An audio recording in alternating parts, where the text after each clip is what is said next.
خلیفہ بیٹھا ہوا ہے، ساتویں امام موسیٰ کاظم تشریف لائے، اللہم صلی علی محمد، امام تشریف لائے، امام کا بڑا احترام کیا، اپنی جگہ پہ امام کو بٹھایا، اکرام کیا۔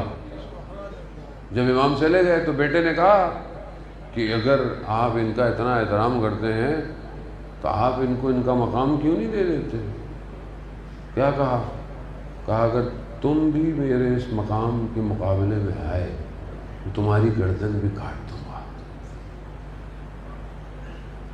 اقتدار، اسی نے نظام ولایت کے مقابلے میں آیا ہوا ہے۔ آج پوری دنیا کیا ہے؟ آج کیا جنگ ہے؟ آج کرسی کی تو جنگ ہے، آج طاقت کی جنگ ہے، پوسٹ کی جنگ ہے، ایک دوسرے کی ٹانگیں کھینچو، ایک دوسرے کے اوپر برائی کرو، چاہے کرپشن کرو، چاہے چوری کرو، چاہے کچھ بھی کرو۔ آج آپ کے سامنے کیا ہے؟ آج دنیا کے ظاہری سپر پاور کیا چاہتے ہیں؟ دوسرے ملکوں کو دبا کے رکھو، تباہی کی طرف لے کے جاؤ، غلام بنا کے رکھو، ان کے ذہنوں کو غلام بنا دو، ان کے حکمرانوں کو خرید لو تاکہ یہ ان کو رشد ہی نہ۔ کس کی جنگ ہے؟ اقتدار کی جنگ ہے۔ کس کے مقابلے میں؟ اللہ کے نظام کے مقابلے میں۔ اللہ کا نظام حقانیت، انسانیت کا نظام۔ آج وقت کے امام کے مقابلے میں کون کھڑا ہے؟ آج آپ خود سوچیں نا، امام کے مقابلے میں کون سا نظام ہے؟ یہ جو ہم جن ملکوں کو ساتھ دے رہے ہیں اور اپنے ہاتھوں کو دوستیاں بڑھاتے ہیں، کل امام کا ظہور ہوگا، کیا یہ امام کا ساتھ دیں گے؟ تو پھر ہم کیسے جائیں گے امام کے پاس؟ کون لے کے جائے گا ہمیں امام کے پاس؟ کیا ان حالات میں ہم امام کا ساتھ دیں گے؟ ہمارا ملک ساتھ دے گا؟ ہمارے ڈپارٹمنٹ ساتھ دیں گے؟ آسان نہیں ولایت۔ یہ کربلا ہر سال سن کے گریہ کر کے گھر جانے کی داستان نہیں ہے۔ کربلا اپنے زمانے کے ولی کی نصرت کی داستان ہے۔ کربلا اپنے زمانے کے یزید کو للکارنے کی داستان ہے۔ کیا کریں گے آپ؟ تو سوچیں، اب سارا تو میں نہیں بتانے سر آپ کو کہ کیا کیا کرنا ہے، خود سوچیں۔ جان محترم، خوب کیوں مشکل ہے؟ اقتدار، خود پسندی۔ جب انسان کو پتا ہو کہ اس نے مرنا ہے، اس کے باطن کا امتحان ہونا ہے، تو وہ اپنے باطن کیا کرے گا؟ صاف کرے گا۔ ہم اس طرف بڑھیں، یہ ظاہری اقتدار کی ڈیزگنیشن سب ختم ہو جائیں گے، مگر اگر یہی سب خدا کے لیے ہیں تو خدا اسے خود بچا کے رکھتا ہے۔ عزیزان محترم، ہم اپنے وجود سے شروع کریں۔ بعض اوقات ہماری انگلیاں دوسروں کی طرف زیادہ ہوتی ہیں لیکن اپنی طرف متوجہ نہیں ہوتی۔ مومن وہی ہے جو دوسروں کی برائیوں کو ایک تو چھپائے، دوسرے کو عیب کو اپنا عیب سمجھے اور اپنے عیب کا محاسبہ کرے۔ ہم کیا ڈیلی اپنا محاسبہ کرتے ہیں؟ سونے سے پہلے چیک کرتے ہیں آج ہم نے اچھے کام کتنے کیے، برے کام کتنے کیے؟ لیکن آج کل ہمیں فرصت ہی نہیں ہوتی۔ سونے سے پہلے بھی واٹس ایپ پہ، فیس بک، اسٹیٹس سب کو دیکھ دیکھ کے پھر آنکھوں میں ایسی بند ہو رہی ہوتی ہیں، کھل بھی نہیں رہی ہوتی ہیں، پھر عجز ہو جاتا ہے۔ اور نفس اور روح کا محاسبہ کچھ بھی نہیں ہے۔ عزیزان محترم، آیت اللہ قاضی طباطبائی رضوان اللہ تعالیٰ کے شاگرد تھے ہاشم عداد، اور ان کے بعض بڑے شاگردوں میں سے شاگرد علامہ طباطبائی، حسن الہی طباطبائی، آیت اللہ بہجت، یہ سب بھی آیت اللہ قاضی کے شاگرد ہیں۔ یہ شاگرد جو تھے یہ عالم نہیں تھے، یہ لوہار تھے، لوہے کا کام کرتے تھے کربلا میں، اور کرامت اتنی تھی کہ لوہے کو ایسے ہی اٹھا لیتے تھے۔ استاد نے منع کیا کہ ایسے نہیں کرو، لوگ پتہ نہیں کیا سمجھیں گے۔ کیسے مقام حاصل ہوا؟ ہم بعض اوقات سوچتے ہیں کہ بڑے کچھ چلے کاٹنے پڑیں گے، پتہ نہیں کیا کرنا پڑے گا، مقام کیسے. گھر کیونکہ لوہار تھے، جتنا کماتے تھے ایک باکس رکھا ہوا تھا، اس میں لکھا ہوا تھا جس کو جتنی ضرورت ہے لے جائے. آخر میں جو بچتا تھا گھر لے جاتے تھے. تھوڑا بہت تھا، ایک چھوٹا سا کمرہ تھا، درمیان میں صحن تھا، اس طرف زوجہ کے گھر والے رہتے تھے.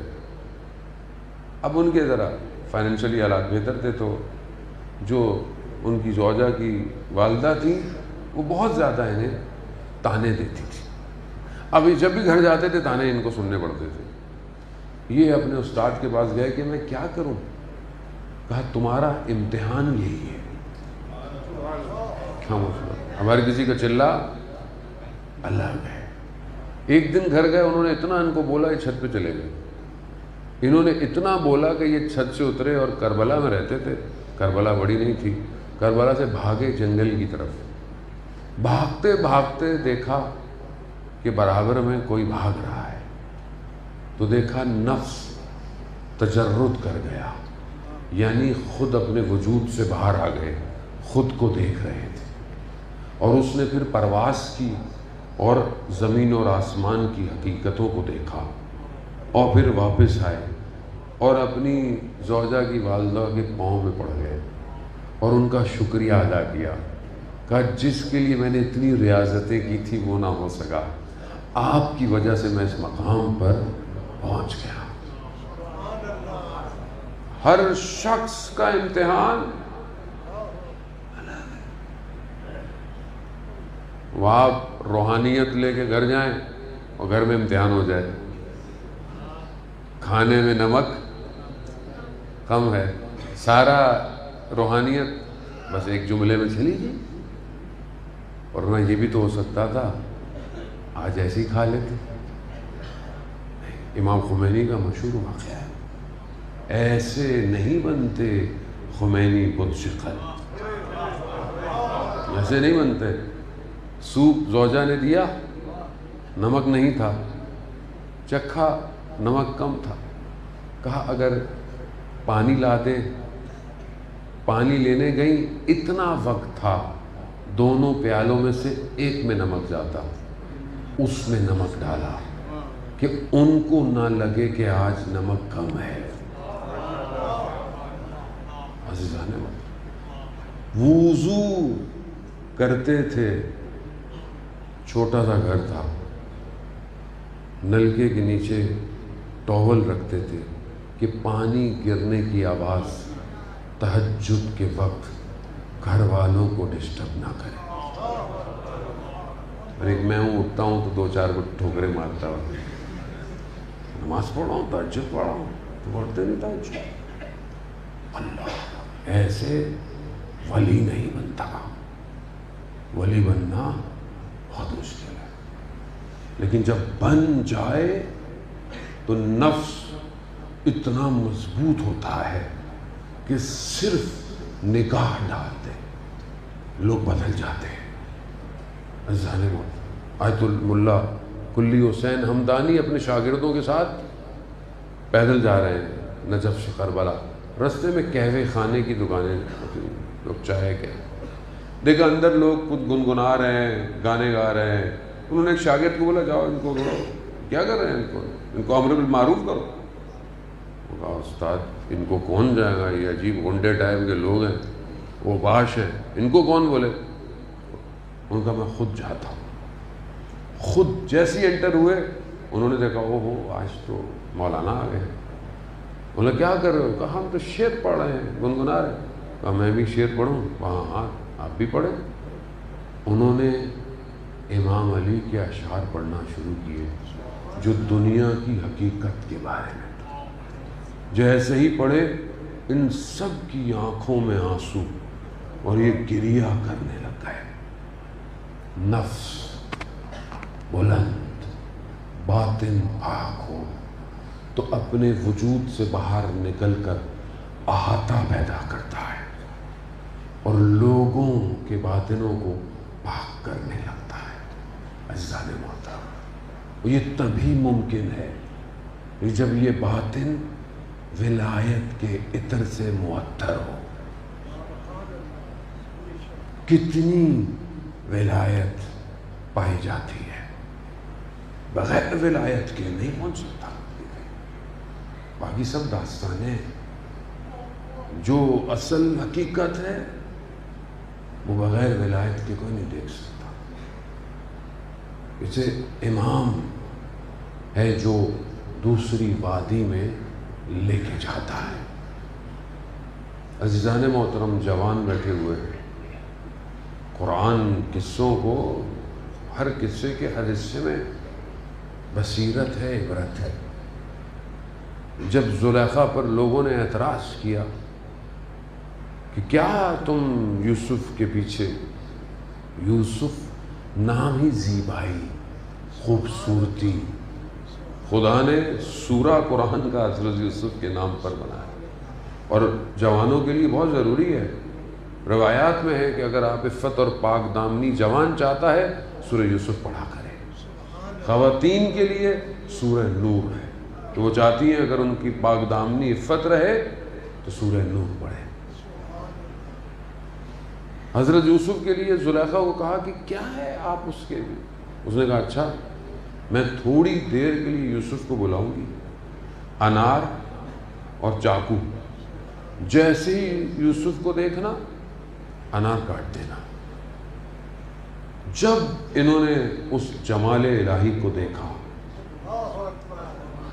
گو کہ نیتیں صاف نہیں تھیں، مگر کیونکہ جمال جمال الہی تھا،